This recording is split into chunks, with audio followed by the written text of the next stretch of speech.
ta, ta, ti, ti, tu, tu, na, na, ni, ni, nu, nu, a, a, i, i, u.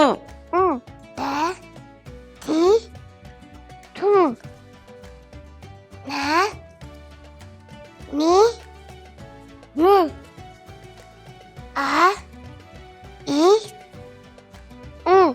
Bizda Mudarris akademiyasida 4 va 7 yoshlilar uchun jajji akademik guruhlarimiz mavjud. Bu guruhlarga kirgan bolalarga asosan odob, axloq, kundalik ishlatiladigan so'zlar, oddiy so'zlarni arabik, o'zbek holatda, lug'atda ishlatilish holatida o'rgatiladi va arab harflarini talaffuzini va asta-sekin 3-4 oylik bosqichlarimizda o'tganimizda yozishni ham o'rgatishni boshlaymiz. Bola 80% bola yig'lab keladi, lekin o'zi keyingi darsdan yugurib kelishi, ustozim qani deb kelishni boshlaydi. O'ziga yarasha qiyinchiliklari bor. Bunda ustoz bilan ota-ona birga kontakt bog'lashib ishlash kerak. Faqat ustozga bog'liq emas bu.